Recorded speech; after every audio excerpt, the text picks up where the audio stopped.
Hello, Kaiko here, and welcome to the chaos. Let's go. Alright, well that's that. Now we need to figure out how to get rid of all this dust. Behold the great Vayuvarastra.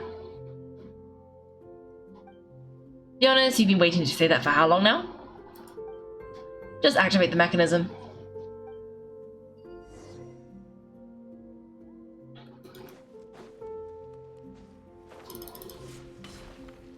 Oh, you need to attack it. Okay, I think then we're probably going to need one of these two because they have a bow.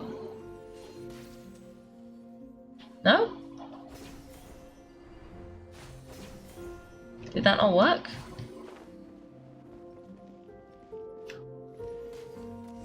Yes. Observe the stone slab.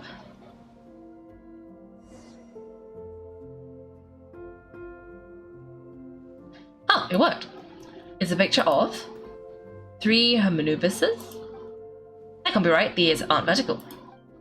Oh true, and it looks for short, my hat is much better looking.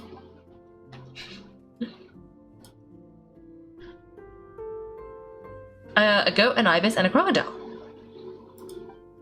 Oh wow, our botanist knows more than just plants. Riveting observation. I was just thinking these 2 figures look a lot like the 7 pillars of King Deshret. That's right, these are our colleagues. What now? You sure about that? Wait, how many people came down here? Ooh. Just kidding, what I meant by that is these are homunibuses colleagues back then. The middle one is a goat king, Heshaf, Minister of Ministers, the god Amun's most trusted chancellor. Records say he was the deputy king of the Desert Sands, chief among the 7 pillars. Not even more impressive than homunibus. I wonder if that ever got his goat. Sorry, couldn't resist. Okay, that was a good one. Wait, really? I've got so much more where that came from. Where were we? This is Sobek, the Crocodile King, Captain of Captains. As the name suggests, he was a valiant commander and had dominion over all weapons of war. And finally, this is the Ibis King Thoth, Scribe of Scribes. A scribe, you say? Your memory's pretty impressive. I bet you're almost as good as me at memorizing cards. A scribe? Did he manage archives then, like our Hytham? Wait, that's all Hytham does? I never knew being an academia scribe was such a cushy job. Well, that's how his friend put it anyway, but it does seem like he has a lot of free time. Well, I don't know much about the academia, but I'm sure the Ibis King had more responsibilities than that. The temple's records say he represented the wisest aspects of King Deshret, inventing the desert script and arcane arts at his king's command. He must have been quite the impressive man then. Or creature, depending on how you look at it. Still, why are these 3 the only ones represented here? What about the other pillars of King Deshret? Maybe because the 3 of them were extra close? Kinda like us. Oh yeah, maybe we should have someone inscribe us on a commemorative stone slab too. Or we could just take a picture, it would serve the same purpose. Anyway, no more distractions, huh? Doesn't it seem like there's writing carved into the corner? Oh, there is, and it's in the ancient desert script too. Looks like the Ibis King left you some homework. Give me a sec, I'll try and translate it. The ministers are unvirtuous, and the scribes unwise, the captors unworthy. My end is not humanity's end. Hereby bestow upon you all the far side of eternity. Wait, so they went to Aru? It doesn't sound like it was their idea. The far side of eternity is said to be the final land of dreams for desert dwellers, but if such a place did exist, wouldn't it also be an inescapable prison? Yes, and based on the writing here, it's clear King Deshret wasn't pleased with these 3. This gift he bestowed upon them seems more like a punishment, such as the power of a king, I suppose. Which means the goat's the one who got in the end. Yeah, no, not as good as the second time. Not as good the second time. What? Impossible. Well, looks like that's all we can learn here. Should we keep going? Yes, no time to waste.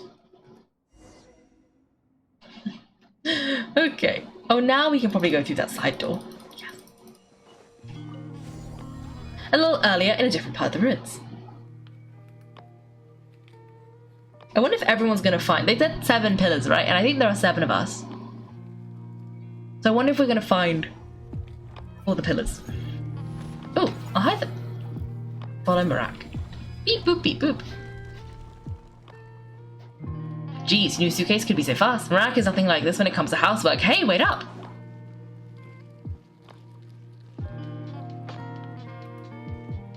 The scout's job is to take the lead, just let Marak figure it out.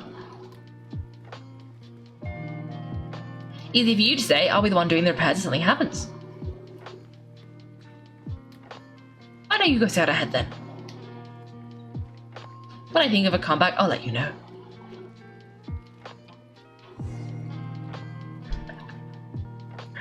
Oh, Marak stopped. What is it? Found something? Looks like something's covered in sand. Let's get it out then. Come on. Oh, it's a stone slab. Good job, Marak. Beep, beep, beep, boop. Let's take a look. Ah, there's this part of the pitch that goes over there.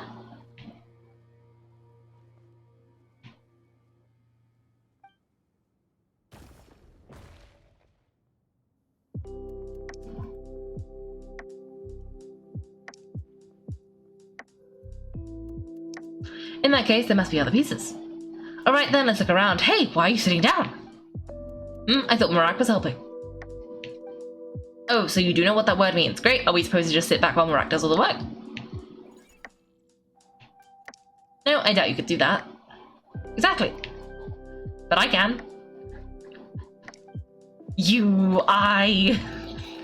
Beep boop.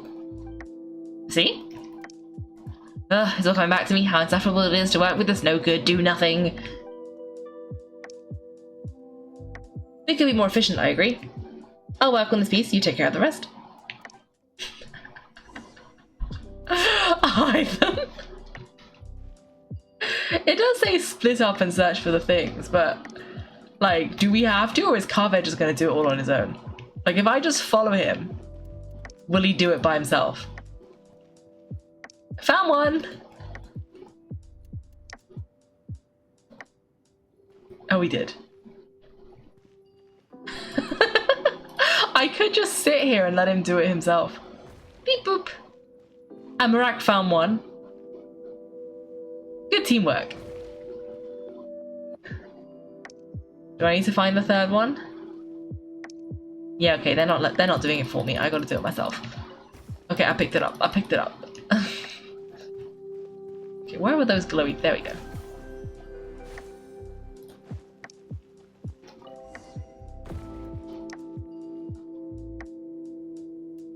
Looks like we found them all. The pieces fit together like a glove. We can't see what's on them. Turn around. Huh?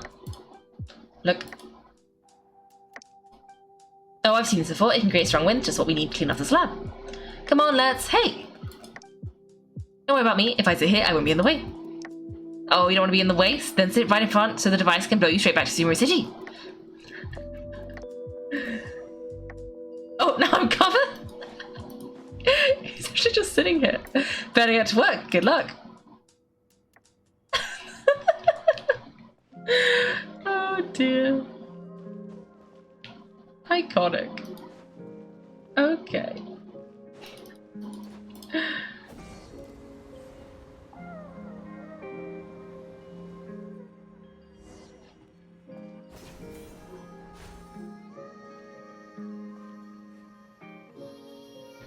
Done. Huh? That's one big cat. And there's a shattered crown. I think it's depicting some kind of story. Look, there's writing too. The Ibis king answered the young noble, granting him the wisdom he sought.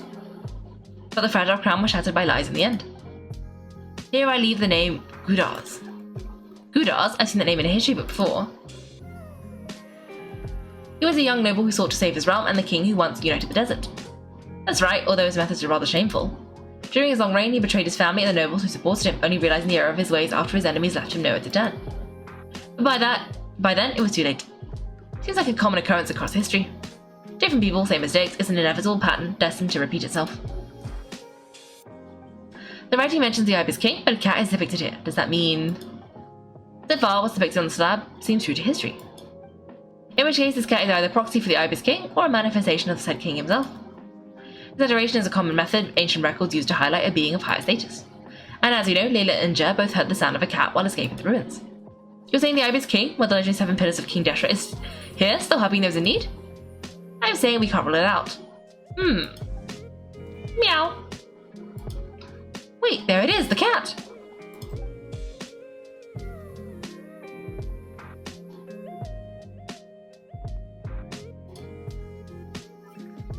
Beep boop.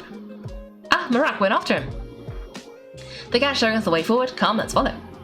Okay. Wait, how did the cat get between the different rooms?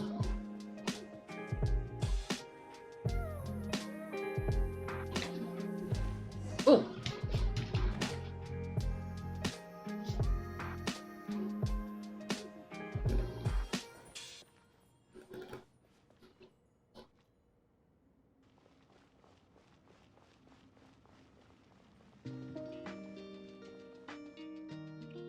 Huh? The cat's gone? Yes, but it could really let us. Oh. Another slab. It looks similar to the last one.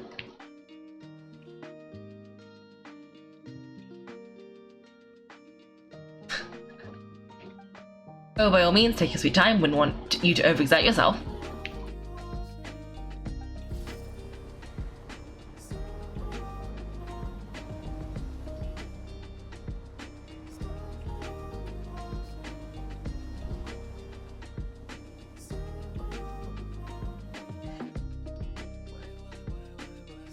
Huh? The scene depicted here? Seems to be a different tale. The Ibis King answered the gin-blooded, dancing girl, granting her the wisdom she sought. But enemies plotted to kill her close kin. Snake venom was her self-chosen end. Here I leave the name Macaria, the Temptress of Woe? You've heard of her? Of course, I don't just sit around doodling all day. She's mentioned in tons of papers about the desert. As I recall, she was given as a gift the Tyrant King of Gurbad, and later seized the opportunity to kill him. After getting her vengeances, she reigned as queen for many years until her enemies attempted a coup and she took her own life. That's more or less the version I've read as well. It seems this queen also had dealings with the Ibis King. Yeah, I'm starting to find this whole granting wisdom business a bit concerning. I mean, considering how Gordas and Macaria ended up, it might not have been a good thing. But at the same time, if the cat is guiding us is linked to the Ibis King, then he doesn't seem like a villain either. People are complicated, and the same is true of the servants of the gods, no matter their wisdom or power. Let's just have judgment for now and keep moving.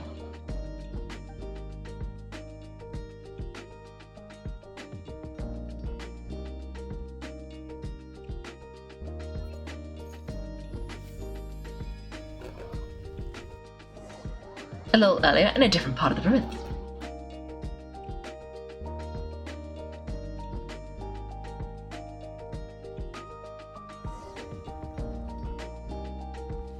Oh, I went to ask earlier. Have your memories come back, Layla? No, sorry. But something about this experience feels familiar. Besides, I focus as the stars, I just spent a lot of time exploring ancient ruins. Guess that makes us senior researchers in this scenario. Stick close, alright, Layla? Okay.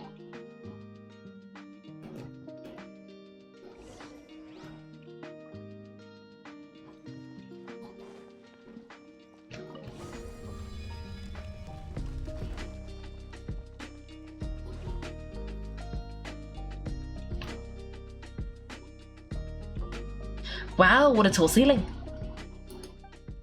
Yeah, but for such a big place, it's so empty, like no one ever lived here. Sure, it's been boring to live in ancient times, staring at ceilings all day. Now that you mention it, I've heard some people used to draw star maps on their vaulted ceilings. Some would even make up them transparent to better observe the movement of the stars. It sounds so nice, stargazing from the comfort of your own home. Wait a second, I think I see something up there. Go check it out for us, Paimon. Huh? How is Paimon supposed to do that? Oh right, flying, duh. Alright, sit tight everyone, Adventure Paimon will be right back.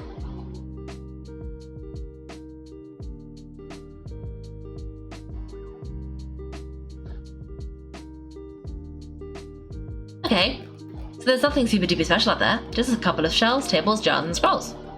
And a whole bunch of dust, dirt and sand. You really want to search through all that stuff? Of course, the more dirt the better the treasure. Well, when you put it that way. Come on then, let's see what we've got. Paimon's hoping for something super valuable. It's a little high up, so be careful. Thanks, I'll stick close. We'll investigate the upper levels.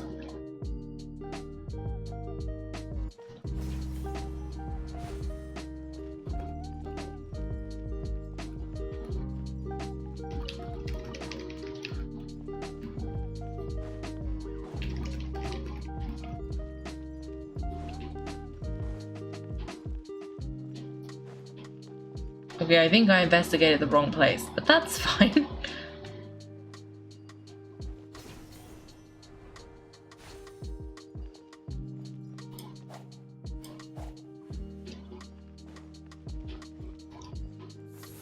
Oh, wrong button.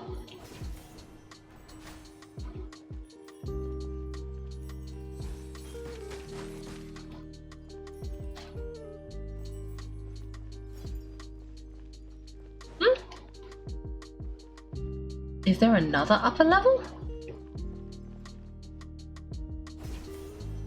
What? I did investigate the upper level. What do you want about?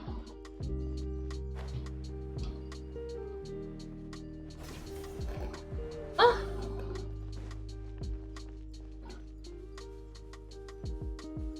I'm so confused. That is what I'm doing. What more do you want?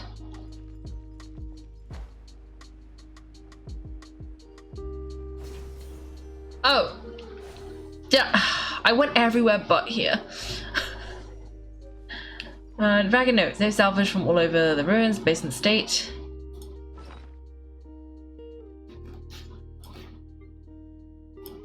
Ooh. Based on the state.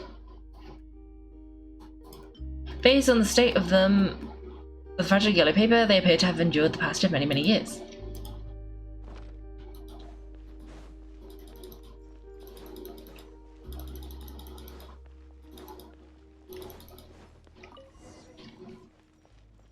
Another one.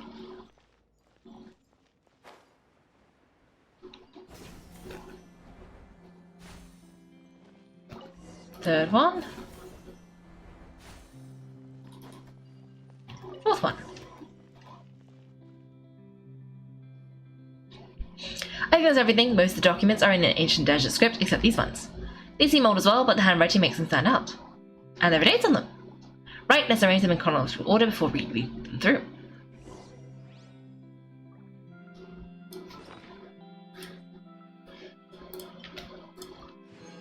Aha! Notes of the matching handwriting that have been painstakingly arranged in chronological order. These appear to chronicle a certain person's adventures in this place. As luck would have it, a previously unrecorded ruin came upon me by chance. This is positive proof that my efforts to overcome the relentless obstructions of the Mahamata have all been worth it. The Academia's aversion to the desert has grown to comedic proportions. The unknown is our playground while Akasha shackles us. And those who hide behind shackles, what is it exactly that they fear? I won't be leaving this place anytime soon. I've discovered a number of sites worth exploring, and it would be remiss of me not to seize this opportunity. It won't be easy to tell day from night, since I'm cut off from the outside world. If I'm to avoid losing myself in the unknown, I must not forget to mark the passage of time, recorded on the morning of the 10th of May. That senior scholar felt and heard himself, typical of someone from Bratawahist, always gazing skyward and never at their feet. I guess in the obscuring cell must have been one of King Deshret's prized creations, judging by how many of them there are around him. Thankfully, the injury was limited to a few scrapes and a mild dislocation. After I popped the bone back into place, I had him lie down and rest. This whole thing will set us back a while. Perhaps that's not such a bad thing. For those like him who lack the skills, doing nothing might be the best contribution they can make. As I was treating him, he brought up that tired old topic, asking me to join the Dashtan. Once more, I finally refused. Mediocre students find safety in confining themselves to a single field, but what good would that do to me? It's only been a few days, but I've already made significant progress. There are numerous writings here about the 7 pillars, each one captivating and exciting in its depth and detail. Now that the senior is no longer holding back, I can finally work at a faster pace. Recorded on the morning of the 13th of May. The appearance of the Ibis King was a pleasant surprise, though not as pleasant as one might expect. He's a skilled storyteller, but he loses steam once his clears listens up full. That said, there are elements of his tales worth investigating and verifying. Though he did point out the exit route, in his current state he can't really intervene, and I can tell he's putting on a front and isn't all that friendly towards me. But that's typical of people who care about their status. So I need a bit more time. Given how big this place is, I suppose we'll have to put up with each other a little while longer. Besides, since a mutual dislike a positive emotion in those who can't get along. In addition, saving that senior was definitely the right decision. Oh, I nearly forgot, recorded at noon on the 16th of May. My supplies have run out, and as I wish to die here, I will have to leave this place. But I still refuse to accept anything from Thoth. People like him, who only took benefits and never mentioned the cost, are a dime a dozen at the Grand Bazaar. Of course, for anyone after me who falls for the temptations he offers, remember this at least, do not trust the Ibis King. Recorded on the final day. Zandik. Wait. Is that the doctor?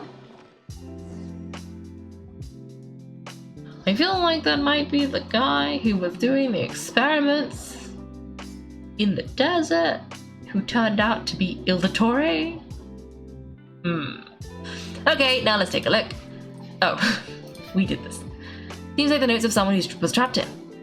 Maybe this person fell in by accident like Mr. Jeremy? Yeah, maybe, but they don't sound super worried about the situation. So either this person's an ace adventurer like Kaiko or some kind of super optimist. An optimist, huh? I wish I could be that sort of person. Well, blind optimism isn't good either. Besides, you have your own strengths, Layla. That's right, you're detailed and passionate, and great qualities for an adventuring buddy. This optimist seems super obsessed with exploring every corner of this place. That could have gotten them in big trouble for all we know. Well, I appreciate the compliment. It's always magical how words like that can make you feel like you can do anything. I only wish that magic could last a little longer until I figure out my new study topic at least. Well, let's keep reading. Oh, it looks like you were spot on, Paimon. See, told you, that's what happens when you don't think things through. And all this talk about seniors and juniors, he was a student just like you, Layla. He sure talks a big talk for a student, though. You'd think he was some kind of old scholar instead. Huh. What is it? Is Paimon say something wrong? No, not at all. I was just thinking, and this might sound rude, but the way this person speaks is just so... cold? You noticed too. I mean, it's good that he helped treat his companion's wounds, but it didn't seem like he was out of kindness, more like he was looking out for his own self-interest, or thought he could get something out of it. I don't know, maybe I'm reading too much into it.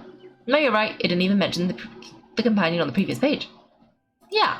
If you're both in this dangerous situation together, you wouldn't you mention them at least once? If it was Paimon, she would write down the name of every single person she was with. No one would be able to get away. Well, you'd all be stuck here together, so... Actually, I find Paimon's approach quite sensible. It makes sense from a safety perspective, too.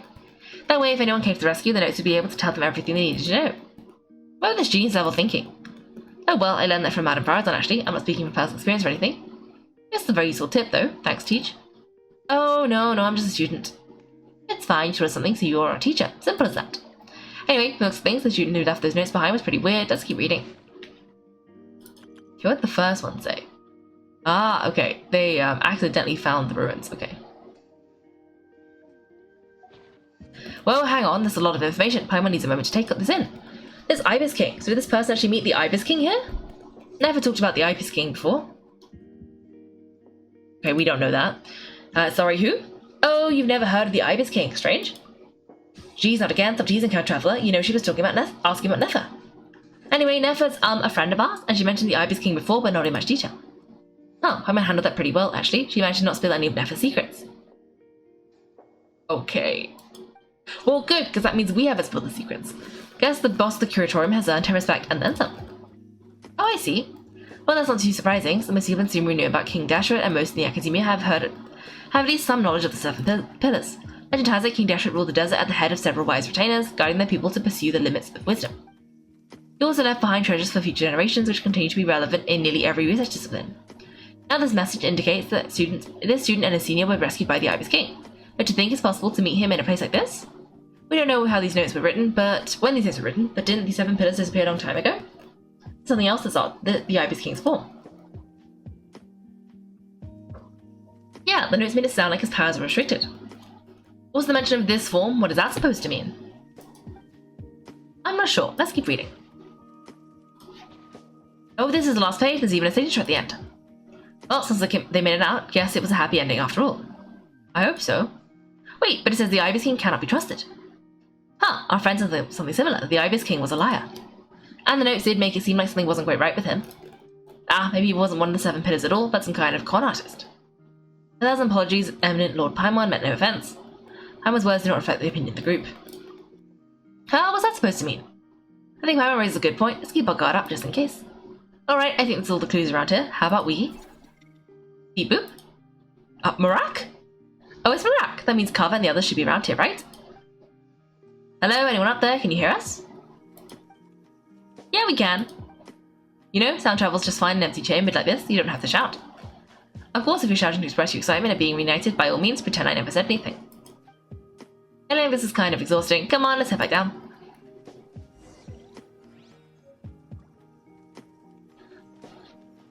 Ooh.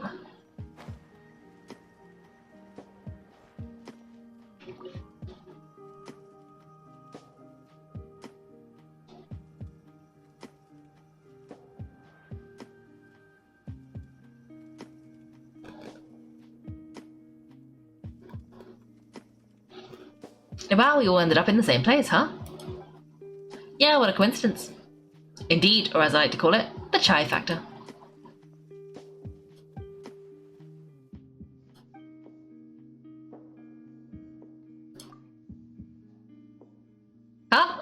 No reply? Just say it. Alright. Because it's spiced the sweet brew again. This is what he said about biryani. He said it's rice to meat stew again. And this time it's spice to sweet brew again. He loves this joke. Oh, hey, that's a new version. Wait, what? You've heard it? You've never heard that one? What are you looking for? A place to sit and read my book. Oh, great. What else is new? Well, it looks like everyone's made it through unscathed. Let's take this chance to get some water and rest of it and discuss what we learned. Sound good? Yeah, let's debrief. Everyone shares water, food, and also their findings. It turns out Sino actually did bring some spiced tea. Yes! Okay, so we learned a lot, but it feels like we ended up with even more questions. Yeah, one thing's for sure, this place is tied to the Ibis King in some way. Hey Sino, you're the current representative of Ibis. Can you call him up for a sec? Of course, just let me sense his presence. Look at that. Looks so suspicious.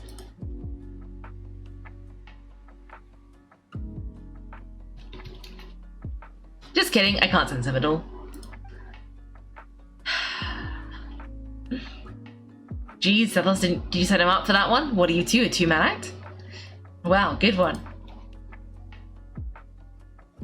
Sorry, Ibis isn't like the Ibis King. He can possess me, but I can't talk to him whenever I want.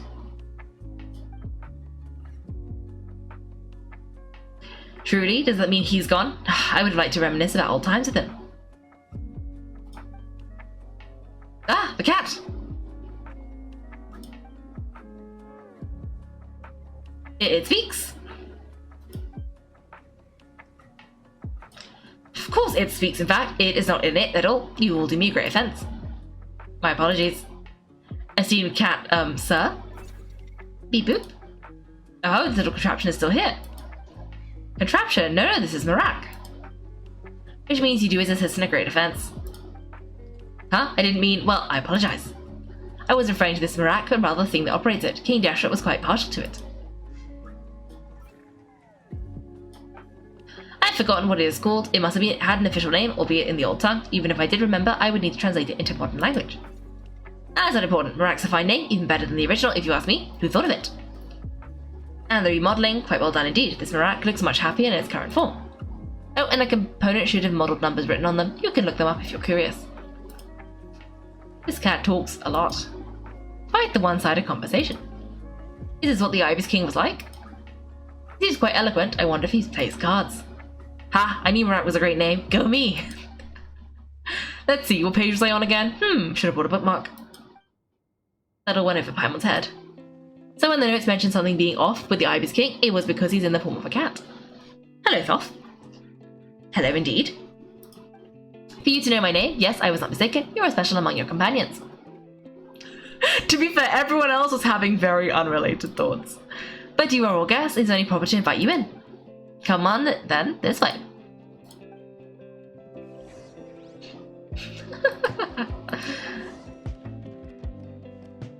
Okay, cat, do the open sesame. Oh, it worked. And Naheema's here too.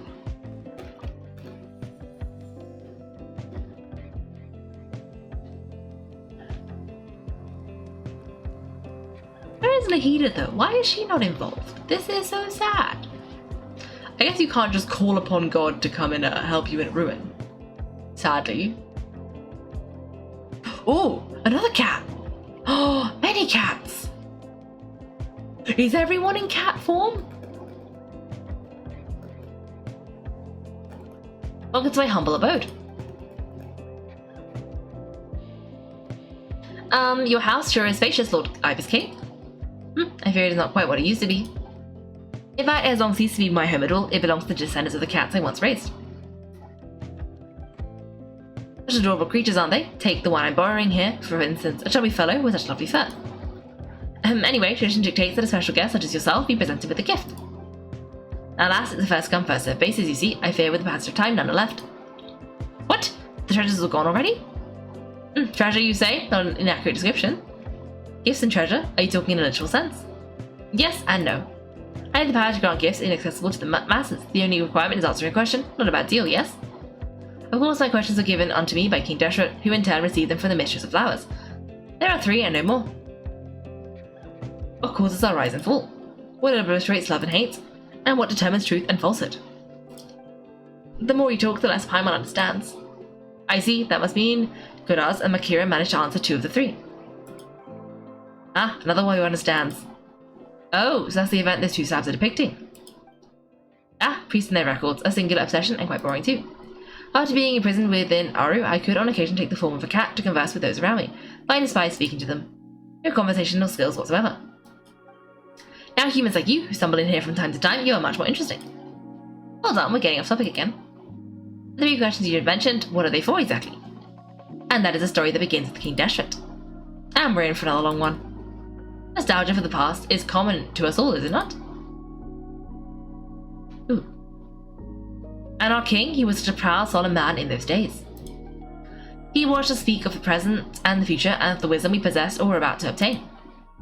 We were his proud retainers, confident in our belief that so long as each of us used our abilities to the fullest, progress was inevitable. Yet King Deshret's ambition was not destined to be allowed in a closed-off world such as this, so nothing went as planned. In fact, from the beginning there were signs an outcome of this nature was inevitable, because although there were 7 pillars, one was forever absent. Alamar would assist the Dendro Dragon Sovereign was one of us, but the dragon herself rejected that idea. Huh, like a card you can never seem to draw from your deck. Or like a card that was never in the deck to begin with. Alas, such as who Alamar was, there was nothing we could do about that. And I always preferred Chester cards. In the end, life grew unbearable for our king, but of course those who remain must continue to live on. But subjects like us are less fortunate. After all, the fate of a retainer is decided by the king, including the chance to walk away. So it was then that the King Deshret had Kroko, Goti, and I looked up within Aru, where we remain to this day. Kroko? Goti? Ah, of course, you're more familiar with their full names. Sobek the Crocodile King, and Hoshaf the Goat King.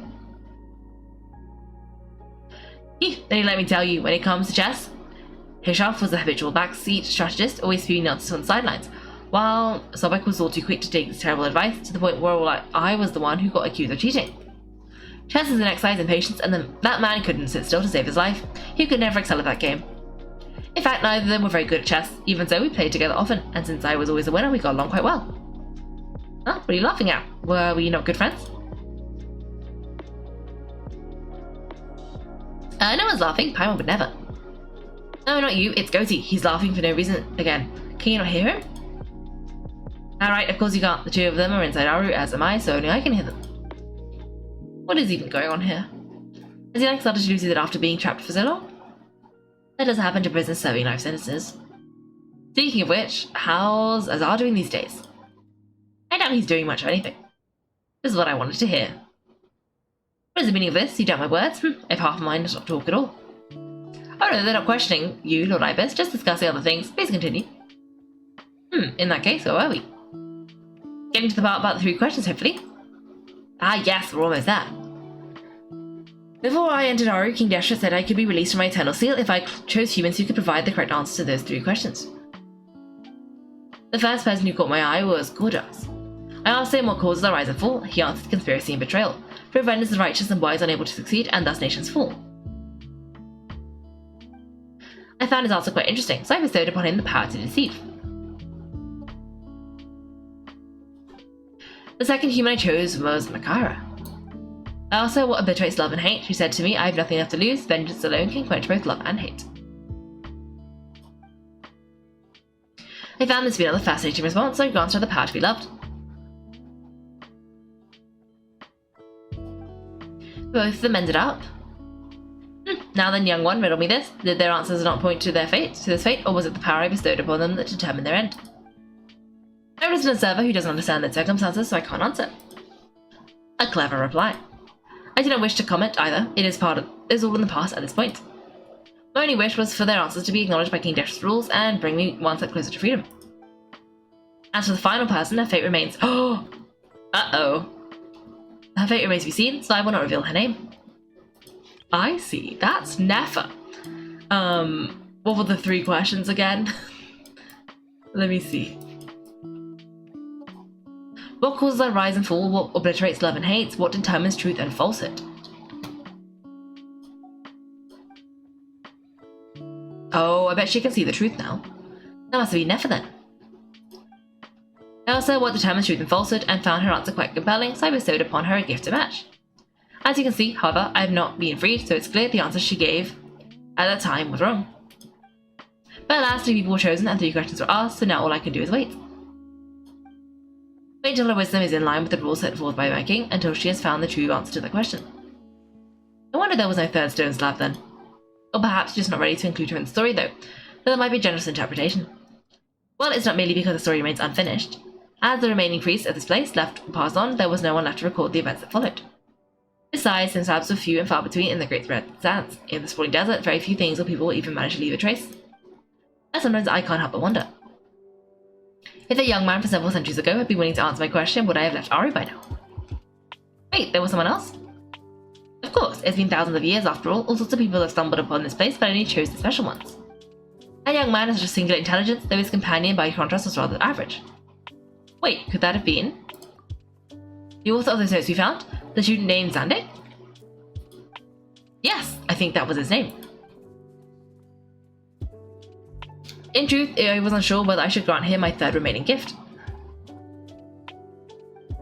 He was of course exceedingly clever, but he was also mistrustful and narcissistic in equal measure, and there did not seem to be a line he was unwilling to cross.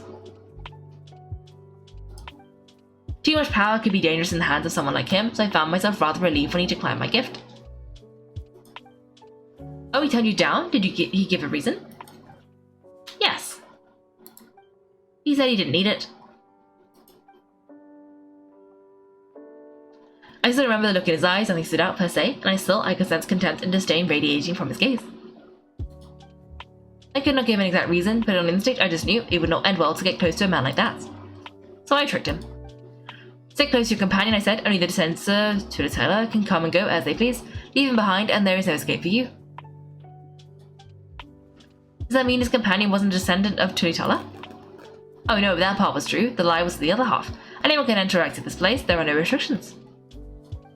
I saw his companion was exhausted and was concerned Zandik might leave him behind, or worse, that some other accident might befall him, so I made up an excuse to prevent Zandik from going a step too far. Speaking of Zandik's companion had the same blue hair and pointed ears as you. And he's a Ratawa his scholar! Wait, does that mean Layla's also a descendant of Tulitala? Indeed. When Ibis founded the city, he took in many who had nowhere else to go.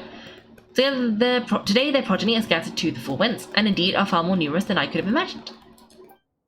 The person you projected could have been my ancestor. Yes, you're very welcome for that. Could I ask another question, Lord Ibis King? Of course, I have nothing but time, I'm afraid. Did you also save me and a man named Jer? I did. You two were quite unlucky bumping into a device King Deshret once used to measure human brain power. That contact caused more knowledge than you could handle to flood into your minds. So I replaced that knowledge with the simpler, repetitive information. Of course, the side effect being the same thought repeating over and over again in your mind, but that should resolve itself in time. How many moons are there in the sky? Yes, that was the phrase I used in your head. I forgot the other one, though I believe it has something to do with food. Both are spur of the moment decisions, so no need to dwell on the meaning too much. Oh, I see. Thank you, Lord Ibis King. As I said, young one, you're most welcome. If you're inclined to return the favour, perhaps you could turn off the device so no one else can trigger it. There's only so much a cat's paws can do, so I'm afraid that is something I must leave to you, or Marak, I suppose. Don't worry, that device can no longer be activated. Oh, splendid, another one bites the dust. Such is the fate of things here. Day by day, little by little, the remnants of ages past fade into obscurity. For that reason, the gifts of bygone eras, be they tied to your blood or technological in nature, are not to be revisited. They are tools, nothing more. Disrespectful? I simply make the most of what I have. Besides, our king has been gone all these years, what good does it do to revere him now? Are you talking to the Goat King again? No, Crocco this time.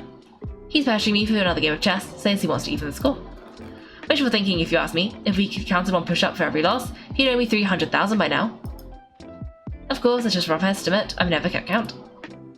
It appears it's something you like. That's something you like, being someone unable to be defeated. I suppose so. Alright then, time for me to extend my winning streak, and for you all to head home. Best of luck to you. Hee. In truth, deep down, I know that even the answer to those 3 questions will not change my fate. But that is for me to reckon with. Go on now.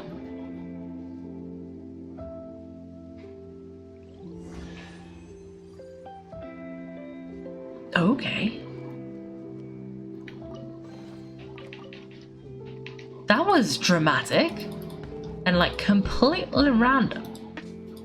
But okay. I guess that's what Nefer's backstory is that we do not know about yet. Sounds like she made a deal with the Ibis King and she can tell truth from lies or something, in a way. Is that why she could like scry into his past? And Zandik is definitely the doctor, because I just googled it as well, and it did say, well, the Google overview did say Zandik was the doctor's pre-Fatui identity. And I was like, I knew it. Cyrus, excuse me, do you even know what time it is? I've harvested 3 crops of tomatoes while you've been gone. You're exaggerating, Professor. I'm making a point. There's a difference. Sincerest apologies for keeping you waiting, Professor Cyrus. Our mistake. Please accept our apology. See? That's what I call manners. Now, are any of you hurt? Nope, it went way smoother than we expected, actually. I presume the investigation is complete then? Come, tell me all about it. You tell Cyrus what happened. Oh my, did you luck out? If you've read the work from the Vahimana Darshan, you would know that the Ibis King has, well, let's call it a mixed record. Perhaps he softened up a bit in his old age, and that's why he chose to help you. Or perhaps he just didn't have a good enough reason not to help us. Beep boop? See, Marak agrees. How do you even know that's what Marak meant? That could have just been a happy noise. In any case, there's a lot to be happy about. We figured out what happened to Layla Anja, and there was some unexpected takeaways too. Yeah, I never expected to learn about my ancestry. I've always thought of myself as just an ordinary student. I never would have even considered something like that could be true. To think of it, our ancestors might even have been friends at some point. Huh, you're right. Maybe I should take a trip back home to see if I can find any records about that. I was just throwing that out there. I wouldn't want you to go to any trouble. It's fine, my advisor gave me a break and I still have a few days left, so... Oh wait, my study topic, I haven't made any progress at all. No, I need to focus on that instead. One thing at a time, Layla. Right. Can you help a professor? No, I could never... Me, you say? I'm from the Spartan Darshan. I don't think that Nafis or Zaha Hadid researched the stars. What I have to offer are my homegrown tomatoes. Although I suppose it's not impossible, I can ask a few old friends to recommend some interesting topics. You really don't have to, it sounds like a lot of work. Hardly, if you passing questions while we water the plant, it's no trouble at all. Thank you so much. Of course, now it's getting late and you all must be tired, let's wrap things up here. Some say desert nights are the sun taking mercy on us after the heat of the day, so let's leave while she still feels merciful.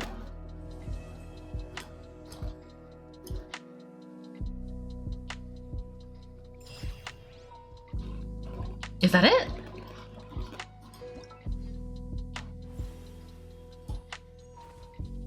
Is it? Okay. That was quicker than I thought it would. See, when I said we should like do this quest because it might take two streams, I really thought it would take 2 streams. But no, it took 1, including me getting distracted. So that's good. Okay. Well, we've got a few minutes left. So we could talk to Ja, I guess? You made it back safe and sound. Glad to see it.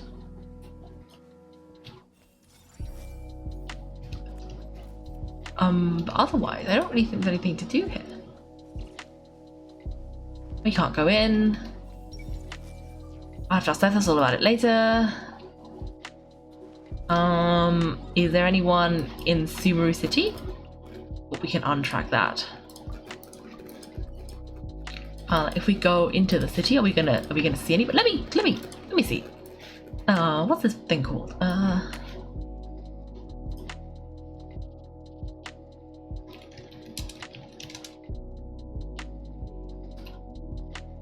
What are we currently doing?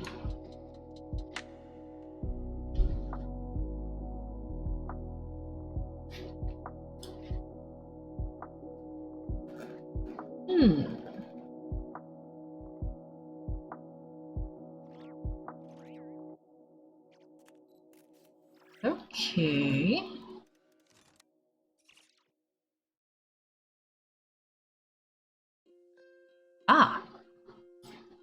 Okay, apparently, if you complete all the games, you get a mini afterword? Wait, let me just look something up. But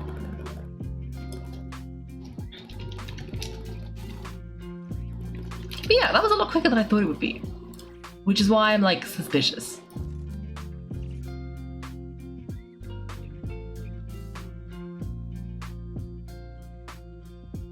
Oh, I think there are actually a lot of characters we could have talked to, and possibly we've missed some of them, but that's fine. Okay, let's see if we can find anybody. Oh,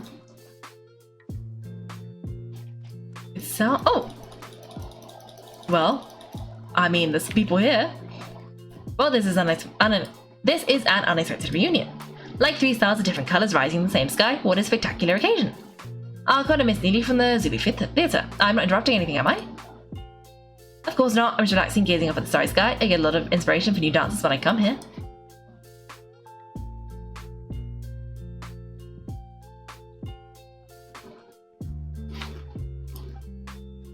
I'm also here to get some inspiration. I thought I was the only one who did that.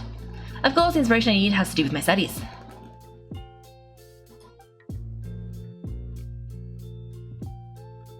Well, we might be searching for different things, but in the end, we're both just waiting for that spark to strike.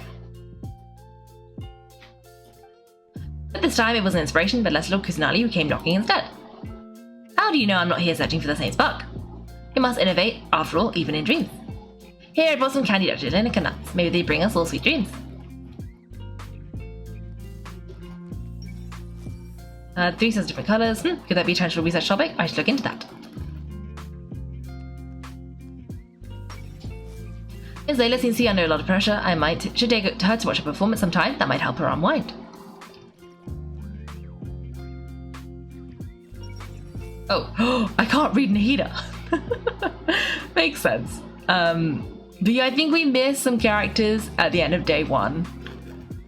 We might have missed talking to Sino and Ahitham and Kava.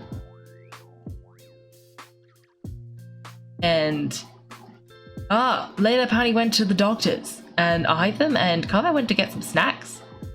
And then I think Sino and Tignari were somewhere, but they might have been... Oh no, that's their dinner plans. We already talked to them. But anyway, it looks like there are a couple of people we can talk to up here. So... Oh, they might be at the same places, actually. Layla and Nahida are up here. They're in Gandarville. And...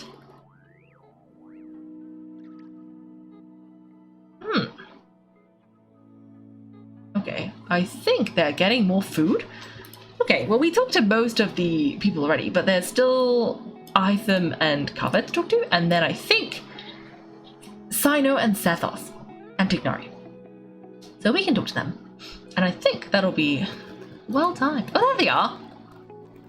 Hello. I've decided on what to eat. Fine, I'll go ahead and order then.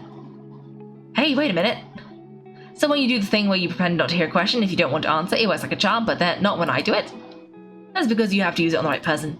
Besides, do you really think you can use my own tricks against me? It's been an eventful day, and it seems someone is intent on not making tonight any easier. Why is it getting so hard to keep up the act? It's a worry-free life. Is a worry-free life too much to ask for? Okay, Atignari and Sino...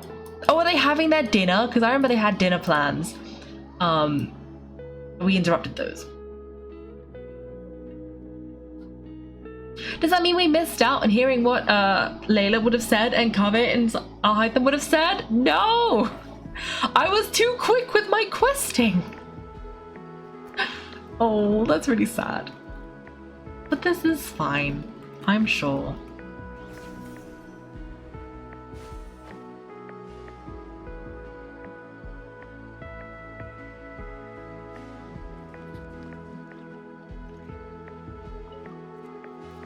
You didn't make it out to Gandarville often, and there wasn't time for visit to Galia, so why don't you stay a few more days? Sure, got anything fun planned? Not really, we should just go camping, do a little fishing, have a barbecue, things like that. Oh, we invite Kaiko along too if she's in town. Nice, I love camping and a barbecue is a must. Don't get too excited, you might not know this, but Tignari doesn't use seasoning when he grills. Huh? No way. Don't listen to him, Zethos. I prefer clean taste, but you can put on as much as you like. You could have at least played along. You've changed, Sino.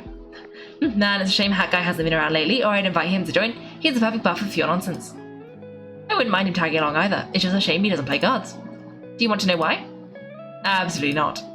Seriously though, where'd he go? Has anyone seen him around at all? I heard he's taking care of something and not cry. Oh, well, I hope it all works out. Ooh, interesting. Maybe for his life sure is something. Do all desert dwellers become like him after being here long enough? Hat Guy, card games, ugh, we setting up for a hat trick joke?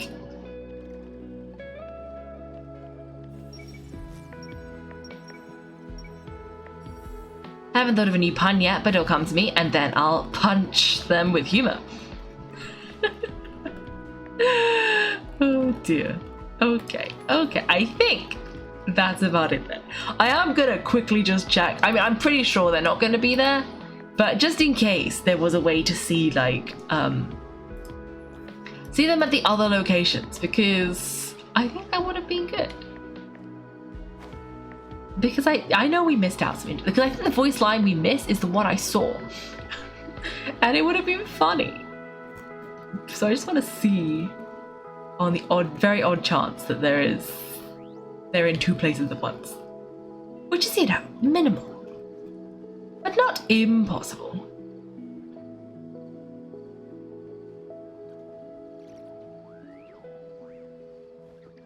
And then that'll be it. Where would it be? It would be... Oh, it might actually be in the bazaar.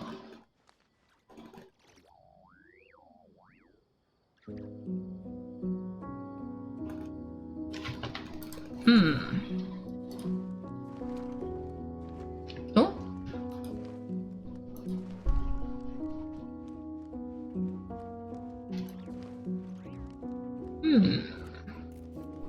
Oh no, they would have been here.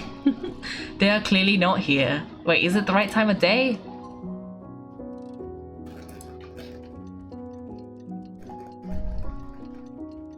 I don't know how you were supposed to find them though. Because, like, how would I know to check over here? But they weren't supposed to be here. Oh well, I think that's it. Let's see. So I think we did everything pretty much. Oh! Nah, I can show you that later. It did say when I was looking up when I was just now looking at the character things, it did say if I managed to finish all of the mini games, there would be a little, like, epilogue quest. So I guess we can do that in the next stream. We can start. Oh, wait, I forgot something. My Columbina quest. Oh, I mean, last time it was just a little bit of dialogue, right? But that one is time. So we might quickly go and do that, and then I was about to sign off, but the Columbina quest. I think you just talk to her. It's gonna be fine. Hey, it's gonna be fine. And then I was gonna say, next week we'll start with, well, the Columbina quest. We'll start with the afterword epilogue thing, and then last time Columbina told us a whole bunch about the Fatui. Wonder what sort of things she's talk about today. Let's hope she's in a mood to share. And then Columbina. Huh, it looks like something's bothering her. Is it this one? Not this one either then. What about this?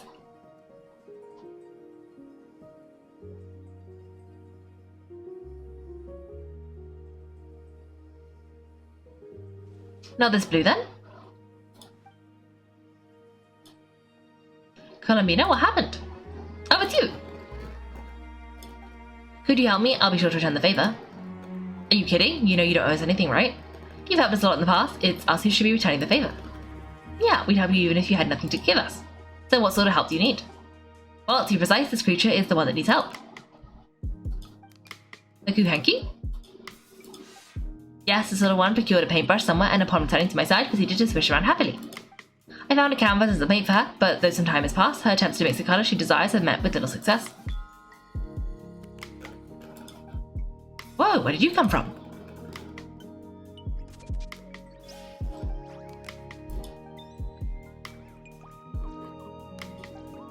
Are we playing charades? Sorry, we didn't catch any of that.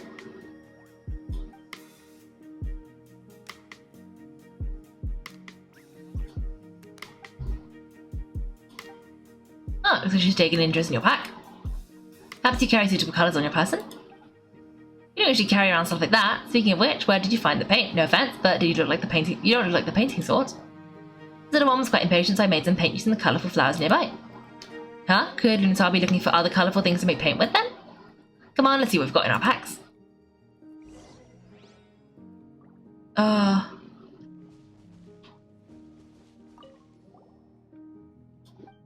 Okay, relax, don't worry, we're touching colourful plants will not cry would be the #1 choice, right?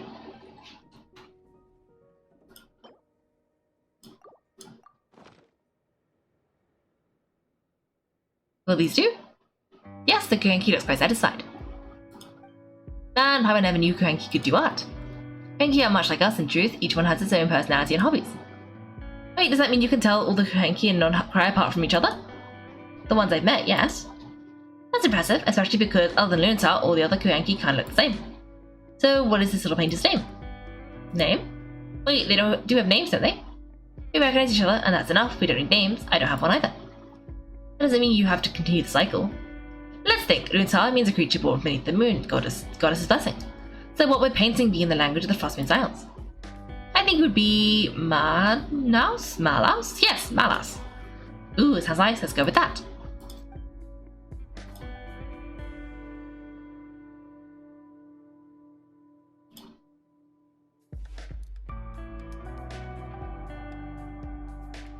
What is it, Malus? Done with your painting? Oh, let's see. Whoa, what in the... What's the matter? Wow, this is amazing. I almost expected something a lot more childish or, medicine-like. The Kuhenki are adept at sensing the surroundings. When it comes to recreating what they've seen, they tend to capture things exactly as they were. This is a drawing of Colomina, Malus?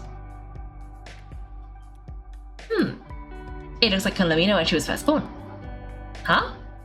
Lama said your birth was recorded by the Frostmoon Silence, but this painting does look a bit different. And Kuhenki shouldn't have existed before the moon goddess's birth. This little one, Malus, was one of the first Kuhenki born. It's possible this is Malus's interpretation of how things looked back then. Seems like you were trying to help us get to know your goddess, huh, Malus? Don't worry, Malus, we appreciate it. We're all friends here.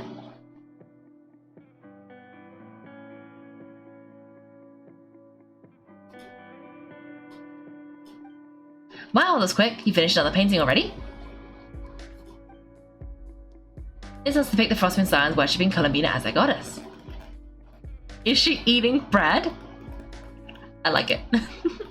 Huh? What's she doing by the altar? The details are too small to make out.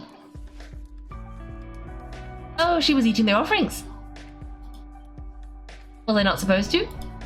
Oh, no, it's just a bit, unconventional. Looks like you were having a good time. Well, they were delicious. Fair point. Yes, I understand. Give me your hand. Seriously, you don't have to give us anything. This is not for eating, It's not like that. This is proof that we are friends.